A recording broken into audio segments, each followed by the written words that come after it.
afternoon, Reverend Ryan. How are you doing today? Good. How are you? I am doing well. I'm just glad that you were able to join me for the Expanding Our Roots interview series. The whole purpose of this interview series is to give you an opportunity to share your story and to show how Louisiana is a place of diversity and a place of problem solvers and not just a big problem to be solved. Throughout the interview series, I've often asked a lot of complicated, very multi-layered questions, but every interview I do starts off with a very simple question. And that simple question is, where are you from? I was born in New Orleans, raised in Slidell. My family's been in New Orleans for a long time, been in Slidell for a long time. Went to college at LSU because I was the first generation who got TOPS. Moved away to Texas, went to DC, and I tricked the church into here and letting me come back. How would you describe your upbringing growing up, being born in New Orleans and then growing up in Slidell? It's a white flight suburb, and it's a rural small town. So every metric you have of a suburb, it's got, but not enough. Most of the white population are people who ran away from New Orleans in the 60s. Yeah, that's what I understand a lot of the makeup of the North Shore. It's like you do have rural communities, but then when you're thinking about like Mandeville, Covington, Slidell, Madisonville, it's like one toe is in, suburbia and the other toe is in like rural Louisiana kind of culture. And I think that that's probably what Louisiana is. I don't think Louisiana actually has like suburbs. I think we just have small towns that are located near a city. That's what I would think. It was New Orleans enough that I understood the New Orleans culture, but Slidell enough that I didn't get any of the good stuff from New Orleans, if that makes sense. Yeah, that makes a lot of sense. And there's tiers on the North Shore too. So Mandeville's the richest, whitest top. I'm talking about the white cultures. I don't know about a lot of the others, but Mandeville is kind of the richest, whitest, flightest top. Slidell is sort of third or fourth tier, depending on how you count it. It's a little poorer than Covington or Mandeville. And what did you study at LSU? So I knew in high school I wanted to be a Unitarian Universalist minister. To be a minister, at least in my tradition, you have to get a Master's of Divinity. So I've mastered it, you'd be happy to know. But to go to grad school, you need an undergrad degree. And it doesn't matter what you get it in, which is a terrible way to go to college. I started out in computer science. I essentially flunked out of that and I switched over to psychology with almost a double major in religious studies, but I didn't do the math real well. So a psych degree is the short answer. Just knowing I needed to get a degree to be able to go to seminary. And why Unitarianism? Like, why that particular religion? Why did that speak to you? It was a religion I was raised in.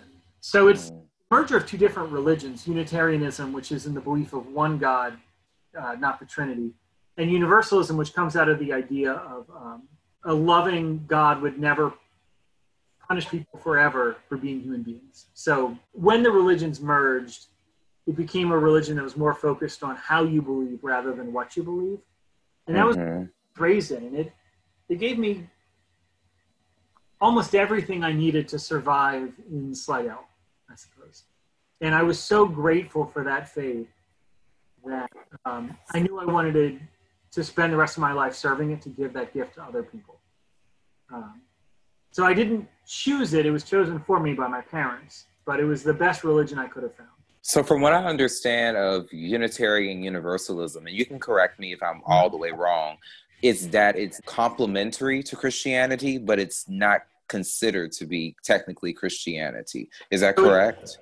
It came out of Christianity. So it was because it is a congregationalist faith. That means that each congregation can kind of determine its own theology. And over the generations, a lot of these congregations, their theologies morphed and changed until you didn't need Jesus to be considered a Unitarian Universalist. And because there's no creedal test when you become a member of the church, it's not about what you believe. So you have people in that church who believe in God and don't believe in God and believe in gods and all sorts of stuff. It's the practice of how you practice the belief. If you were to look at like an order of service, for example, or look at how we structure our worship services, and you didn't listen to the words and you just kind of blurred the whole thing, it would look just like a Protestant service. Yeah, because I've actually been to a Unitarian service, and For felt very me, Methodist, right? Yeah, I think for me, I grew up, in the Black Baptist church. And so I was used to that kind of church experience. And, I've gone to Hindu temples, synagogues. So I've been in different religious environments before. I've gone to Catholic cathedrals, but I had never gone to a Unitarian church until I moved back home from grad school. And at first, I was expecting it to be a very different experience than what it was. And I was very surprised because of my own personal ignorance at how complementary it was to my own spirituality as someone who was raised Christian. It wasn't weird to me at all either, What for did lack you of a expect it better way to of be? saying. Like I expected it to be like Christianity, but not really. And I remember I was talking to someone and I was thinking that it would be like Christianity. And they said, oh, well, Unitarianism is not Christianity. And I was like, well, maybe they're just being, intolerant. Because a lot of people will say, oh, well, Catholicism is not Christianity. Or, this person's not Christianity. So I thought it was intolerance. And then when I actually, I think, spoke to someone who practiced Unitarian Universalism, they said, well, it's not technically Christianity, but there are elements of it that are kind of embraced by it. It comes out of the tree, right? Like it grows out of the tree of Christianity. But it is, it's been in Louisiana since the 1830s. I did not know that. Yep. This church, the church I serve, since 1951, but the church in New Orleans, it's 180 something years old, whatever the math is on that. The two, obviously not Unitarian and Universalist, because the two merged in the 60s. But it was a Unitarian church in the 1800s. That is really cool. See, I'm learning some Louisiana history today. See? Growing up here and taking Louisiana history, I thought I knew everything, but I really don't. So I learned something new today. And I have a couple more questions that I wanted to ask you about Unitarian Universalism, but I kind of want to ask you some other questions and then kind of circle back to it. A lot of people in Louisiana don't necessarily leave Louisiana and come back. People either spend their whole lives in Louisiana or they leave Louisiana after their upbringing and never come back to it. So walk me through your journey of going to Texas and then going to Washington, D.C., and then being back in Louisiana. But there's a fake choice we're given in Louisiana. And so I'm speaking as a white person. I knew when I was in high school that I had two choices. I could either align with all of the racist white people in Louisiana, which was the source of all of racism in the country, or I could wash my hands of it and go where the people aren't racist, go sort of be a good person out of there. And I chose for the latter. And this is part of this whole concept of whiteness, to go just veer way off course and dive in. But this idea that there is one culture and it's the absence of culture. But I didn't realize that Louisiana was a specific, unique culture. So I did what I was supposed to do, which was to leave Louisiana because that's how I did what good white people do, as I was taught. When I moved to Texas, I couldn't get good beans. I mean, I know that sounds a dumb thing to be by. The dried beans were they were covered in dust. They were on the bottom shelf of the grocery store. And it just made me crazy. You couldn't get king cakes around Mardi Gras time. You couldn't, they had Tony's, but they didn't have the whole variety, swamp dust or whatever.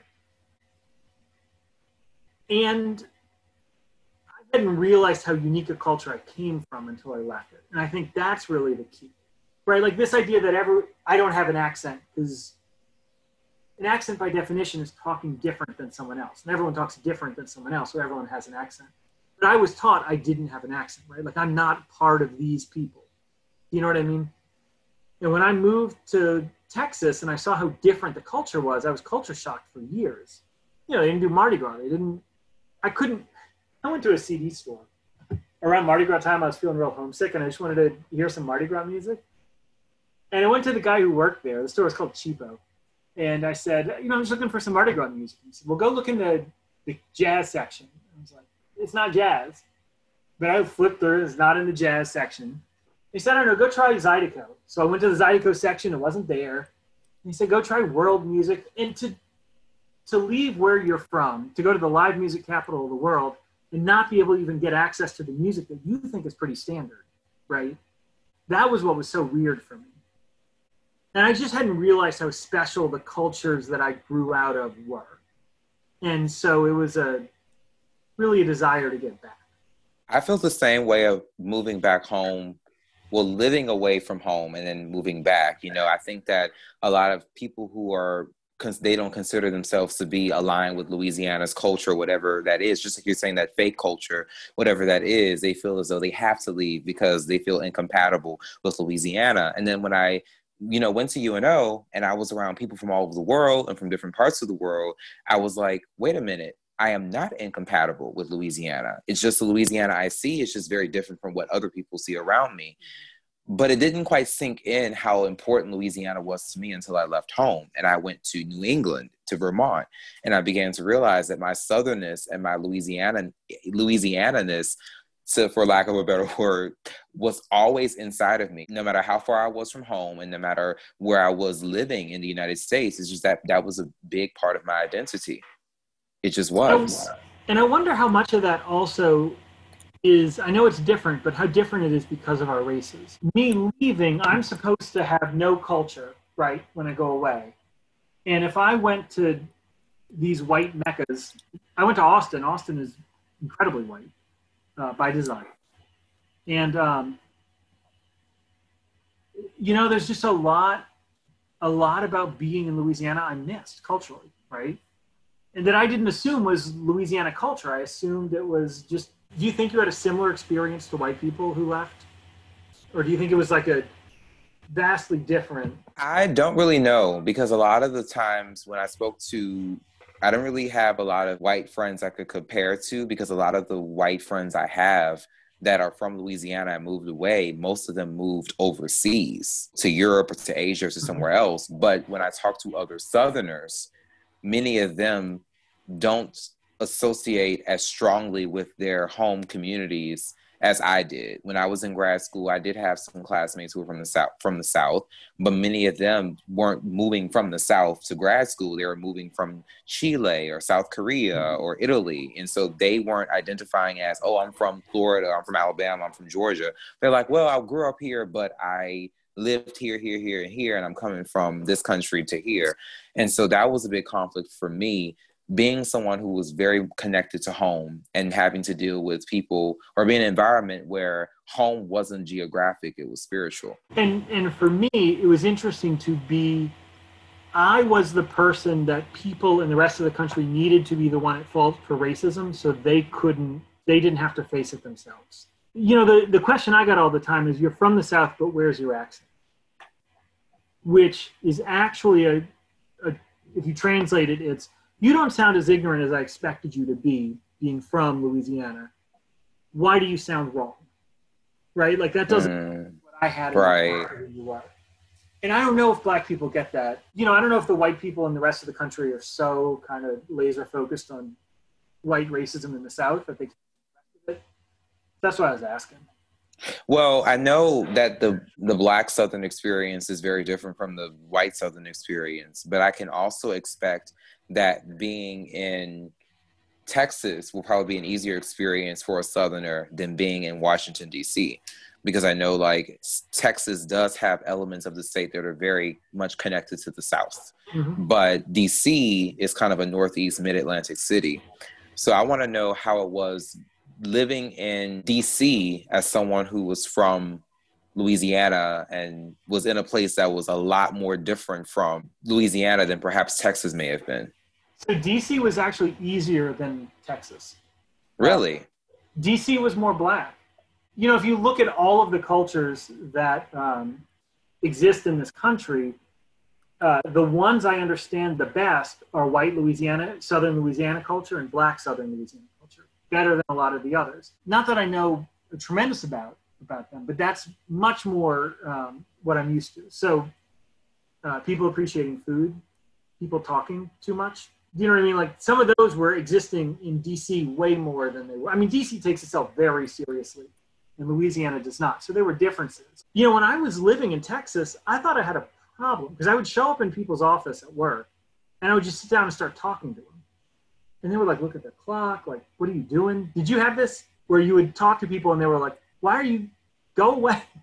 This is business time, not small talk. Well, I mean, I'm an introvert, so I didn't have that issue. Naturally, I don't really talk to people that much. So I was just kind of like, well, hi, because I'm a Southerner. So greeted people. And I noticed that in New England, people typically don't Ah, greet unless they actually know you. So that was awkward for me.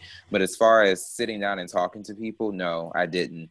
But you say in Texas, basically, you had that harsher of a culture shock than you were having in Washington. well, part of it is I went to Texas first. Um, so the culture shock of not realizing Louisiana was a culture and going into basically America was a greater culture shock than the difference between Texas and DC. You were able to kind of get your feet wet and living outside of Right. Louisiana. And then when you're finally able to live in another part of America, it wasn't as shocking to Different. you. Yeah. Yeah. Austin, Dallas, DC were closer than Louisiana was to any of them. From what I am assuming of your timeline, you moved back to Louisiana from DC. Yeah. So I worked in churches and other professional roles in Austin Mm-hmm. for 9 years. I went to seminary. I did a distance, but in Chicago. I did my internship in DC. And actually, just through stupid luck, I wound up at a church in Baton Rouge. Like really stupid luck. Like the odds were not in my favor to come here, but it synced up. As old as Unitarianism is in Louisiana, it's not. There's not a lot of people and not a lot of ministers. So there are a total of 3 full-time ministers in the whole state, and then 3 part-time ministers in the state, and then a few retired. So we're looking at only 6 job openings in the whole state, and I just happened in a really good one. So, And when did you come back to Louisiana? 2012. 2012. So you were there for quite a bit. And I'm asking that because I remember that I met you during the summer of 2016, which most of us will say is the summer from hell for us in Baton Rouge. Tell me, what were your thoughts kind of navigating that summer as a religious leader and as a community leader? It just kept getting worse. It was the strangest thing. And I don't know if people who watch this know exactly what happened, but in hindsight, it all fits into this story. But living it, it doesn't. Right? So July 5th, Alton Sterling was killed. And remember, the Pulse nightclub shooting was 3 weeks before that, 2 weeks. So Alton Sterling was shot and killed, and there were huge vigils, major protests, major peaceful protests, that the police acted as if they were not peaceful and incited violence. And that happened for 2 weeks, a week and a half. And the tension was just palpable. It felt like something was happening. There was real tension. And then when this guy came down and shot those officers, it like just not silenced everything, but just really clamped it down. And we were leading service in the neighborhood where those shootings happened. So we had the church shut down during the shootings, and we didn't know what was going on. We were told there were multiple shooters in the neighborhood, things like that. This is before the flood, right? So all we have are these tense, maybe the world is finally reconciling something in Louisiana in terms of race or whatever. And I remember talking to a mentor of mine. She went through Katrina, and she said, the difference between what y'all are going through, and remember, we didn't have the flood, and Katrina is we had the trauma, but we had something physical to do to manifest how to cope with the trauma. And you don't. So you just have to sit with it and deal with it. And then the flood happened, and, all the rest of the conversation seemed to just dissolve like that, right? But people had some physical outlet for their trauma. And I still don't think Baton Rouge and Louisiana has reconciled what happened that summer. Everyone is done talking about it, right? Thinking just about the fact that the conversations have happened, but not necessarily about that particular incident. Mm-hmm. Because it's one thing to talk about racism, and it's another thing to talk about the specific incident of police brutality, which happened in the community.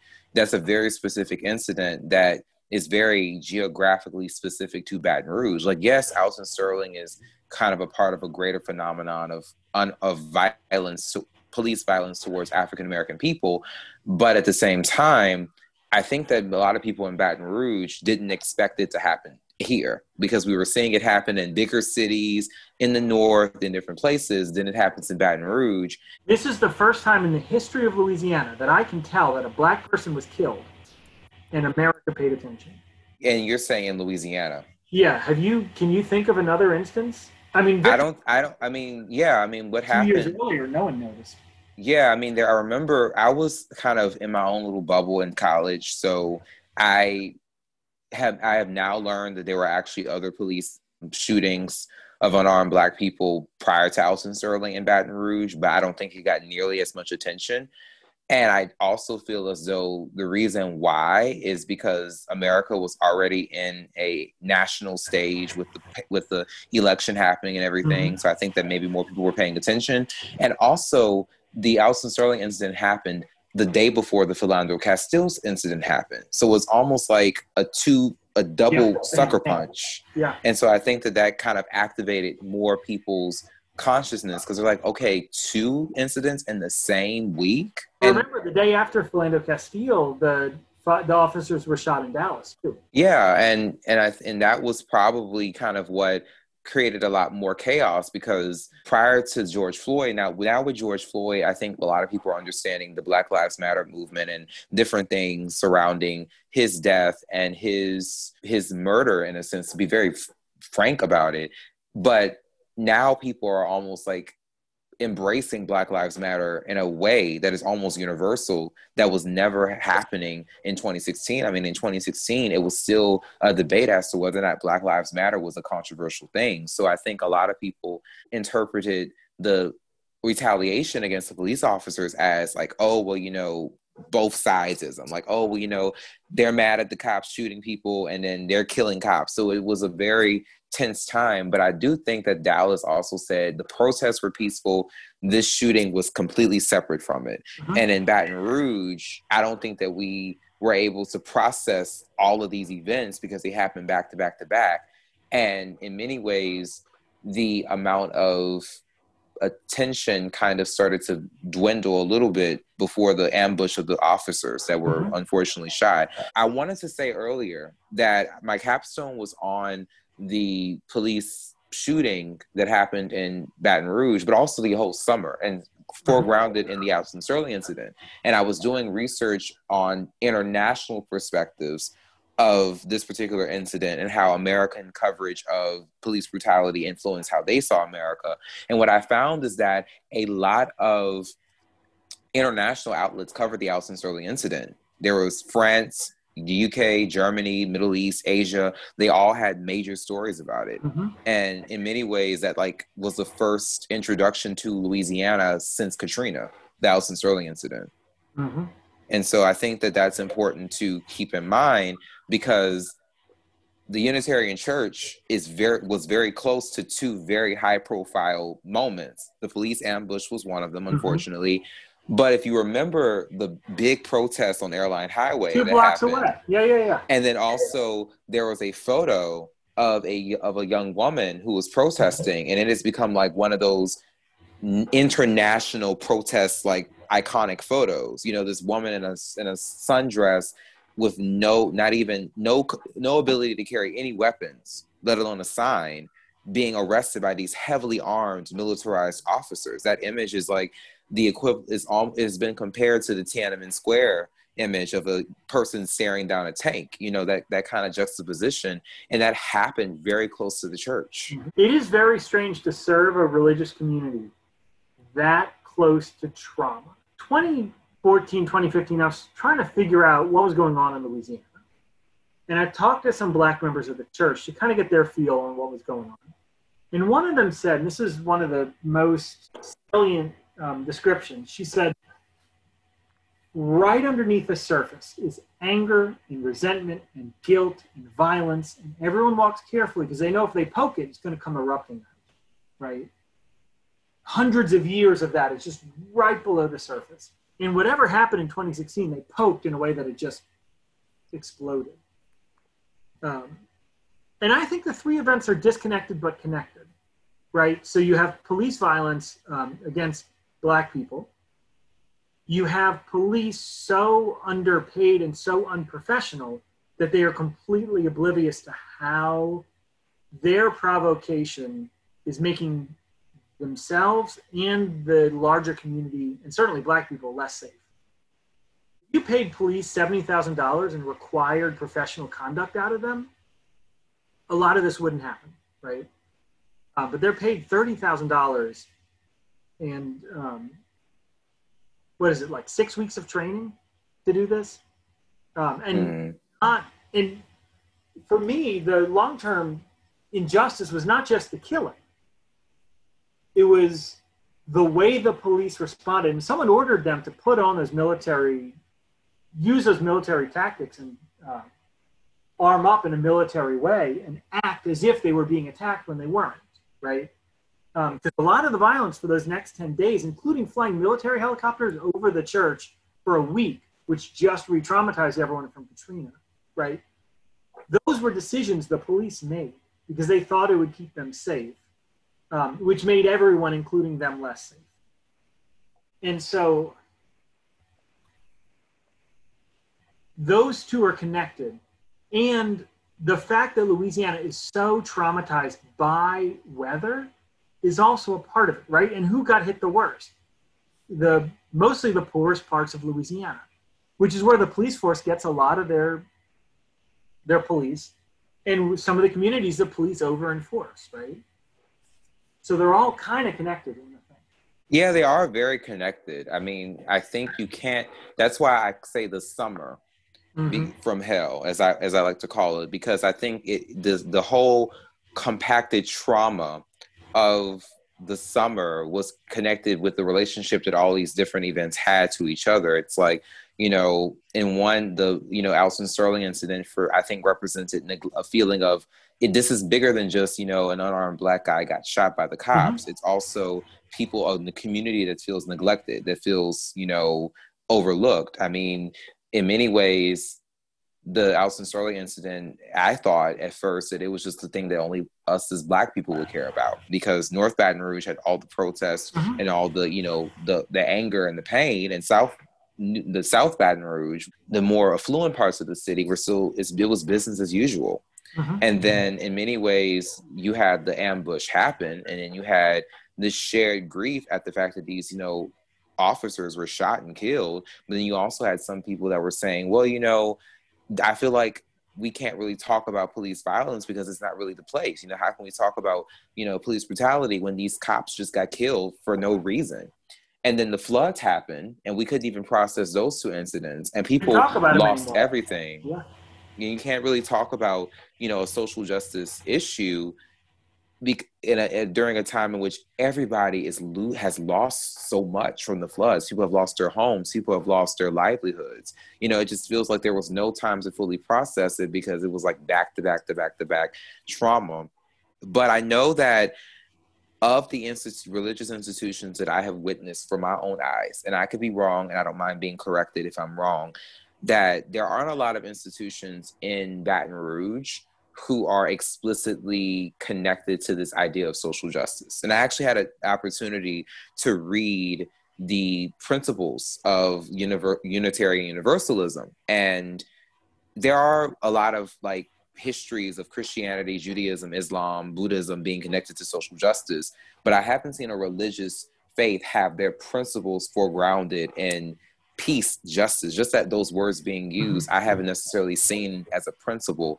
How does it feel to run a church and run a congregation that is explicitly vocal about social justice? So I'm hesitant to brag too much about it because I've seen Unitarian Universalists use their social justice work as an excuse to not be self-critical, to do better for themselves. So I don't want to brag on it too much, but maybe that's a little too insider baseball. We are a religion more focused on the here and now.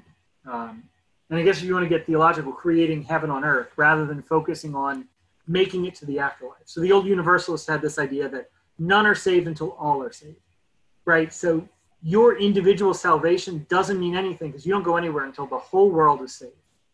And I also recognize a little bit of colonialism, isn't there? But there's this idea that if you believe that God is all loving and that justice is coming for everybody, then you have to work to make that available for the whole world, right? So the church has a commitment to make the world as we deserve it to be in this life, right? Create heaven on earth in this life rather than in the afterlife. Because we don't focus on the afterlife. We focus on fixing it here.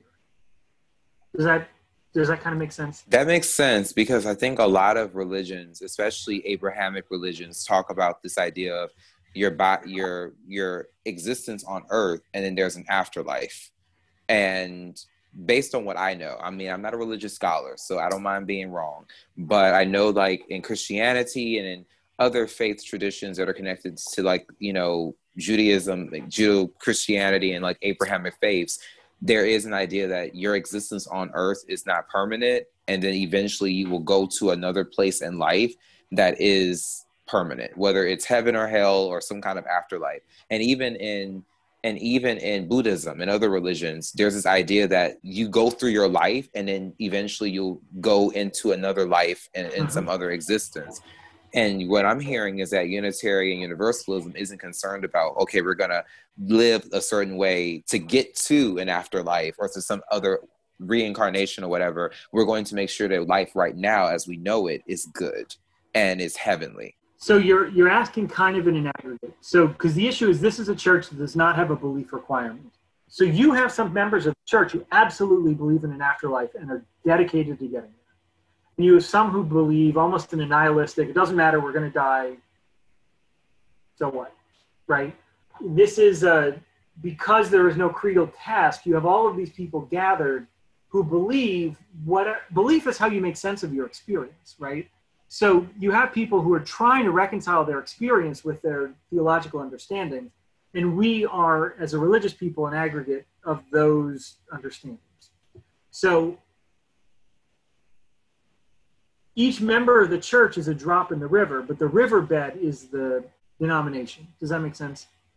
Right? It makes sense, yeah.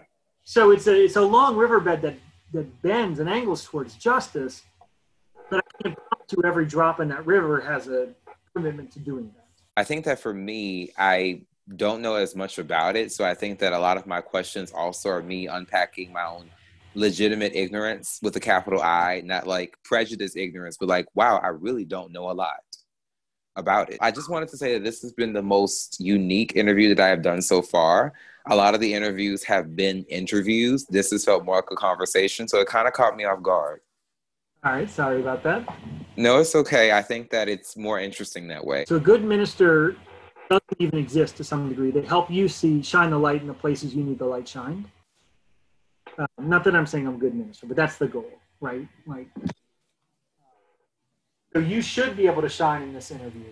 Yeah, because I'm not used to people asking me questions. I always feel awkward about being asked questions in this, because I don't want people to make this feel like this is my vanity project. You know, I want it to be about the other person. And then you were asking me questions. I was like, whoa, okay. I wanted to know more so that if you are a religious leader, but we all have to learn from somebody, who influenced your abilities and your ways of preaching and kind of being a minister? Like, who inspires you to do this? It's hard for me to pinpoint one person. You know, it's a series of people who have remained dedicated to, really honestly, it's to serving the church and then to serving the larger world. Right? You know, the minister I had growing up, or so growing up white in Slidell is a hard thing to do. To be authentic to what you think you should be called to be in terms of living in a world that's kind and just and all of this, and dealing with a lot of kind of prejudice and racism that you're expected to be immersed in. And the church gave, not just the building, but the people, you know, gave me a place where I could really understand how to live in this world week to week. And not just survive, but to make sense of it, right? I couldn't name a person. I mean, certainly Steve Crump, the minister of the Baton Rouge Church, he's the minister emeritus now, but he was there 36 years. He helped build that church. You know, he's a model for how to do ministry. I actually have a story about Steve, Reverend Crump. Yeah. Basically, so the A21 Project is an organization that's still growing. It will always be growing, even, you know, when A21 has like a gazillion people following it and it's like internationally known, we will still be growing. But back before A21 had the work that it in the history that it does now, it was just a small little nonprofit that I was trying to get support from in the community. And my way of promoting A21 was adopting grassroots organizing, which was what I had learned in my practicum. And so basically, I had observed that a lot of social justice organizations, a lot of intercultural, whatever the case might be, kind of organizations, tended to only reach out to people who look like them or shared their similarities. Mm-hmm. And my vision, as a driven person that I am, I'm not trying to brag, I just know I can be a bit too ambitious sometimes, was to have an organization that reflected the Louisiana that I saw. And for me, that involved me going to people. So I went to churches, synagogues, mosques, and said, hey, y'all, this is my organization. I want you to be a part of it. I remember going to the Unitarian Church, and this was a week before A21's first event. And one of the first people that I met was Reverend Steve Crump. I met him, and he was like, hi, so warm and friendly to me. And he actually put a flyer for one of my events in the flyer area, the bulletin board. I don't think that anybody from the Unitarian Church actually came to the first two events that the A21 Project hosted, but that doesn't really matter because for the last 4 years, Unitarian Church members and goers have been a constant kind of presence in a lot of the programming that we've done. And I feel like that was probably more of a divine connection in a sense that even though I didn't get Unitarian participants at the first event, I've gotten support and consistent support through the Unitarian Church through all of the events that I've been able to host and show to the community. It's a good church. It really is. I'm lucky to be able to serve it. So I don't get credit for any of the good church part. Like, I'm just happy to show up there and be a part of it. And by the way, the who question was not like name one person. It could be multiple people. You know, we're inspired by multiple people. I don't have an answer. People. That's really the I mean, pinpoint, you know, one or two, right? There's hundreds. I want to go back to something that you said at the very beginning of this interview. You talked about kind of Louisiana having like this, correct me, but this fake culture or like this false binary of culture.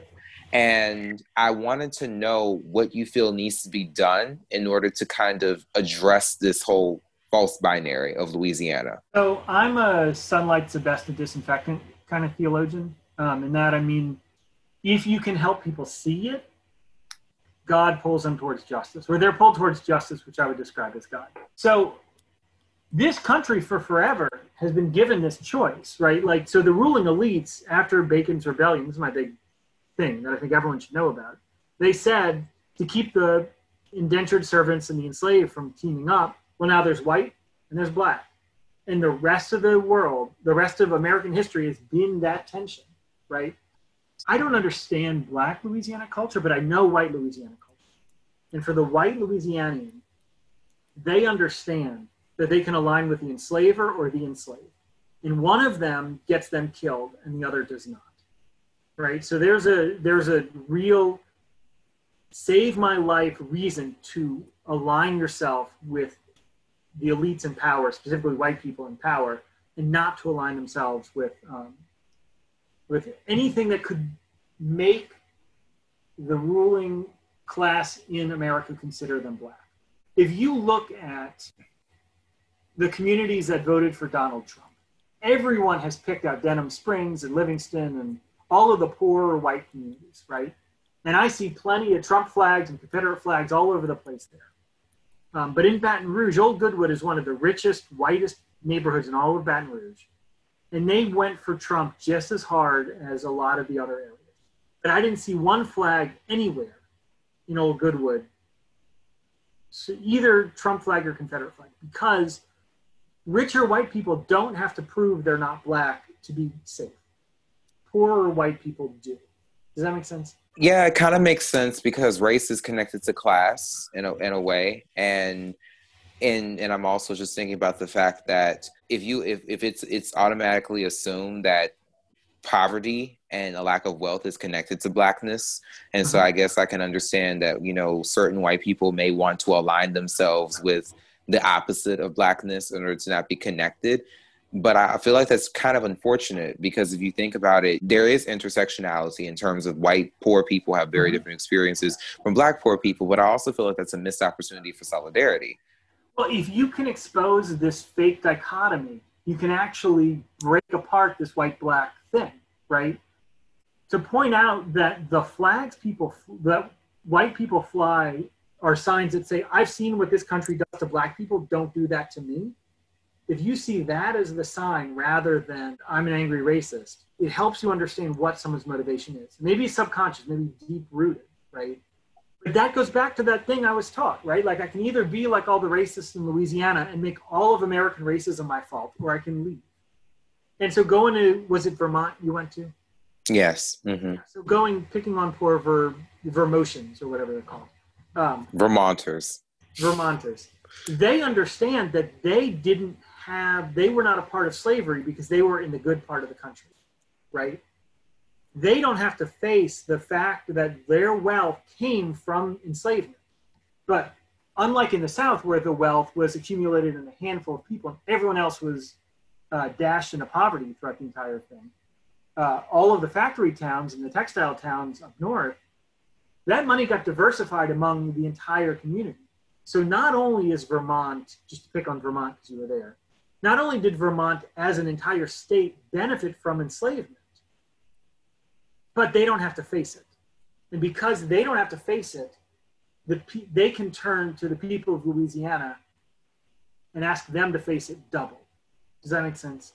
That makes sense. And even I just reject the whole binary in general, because I think in my experience, I'm a 2000s kid. I went to an all African-American elementary school, but in middle and high school, I went to school with Black, Hispanic, Asian, white, Arab, you know, people of all races and ethnicities. And then in college, the same thing. So for me, you know, oftentimes I see that Louisiana is often spoken about in this Black and white terms. And I'm thinking, okay, yes, there are more Black and white people to other races of people, but racism has modernized into becoming a sense of, you know, anti-Blackness, as well as just race and embracing anti-Blackness in order to survive.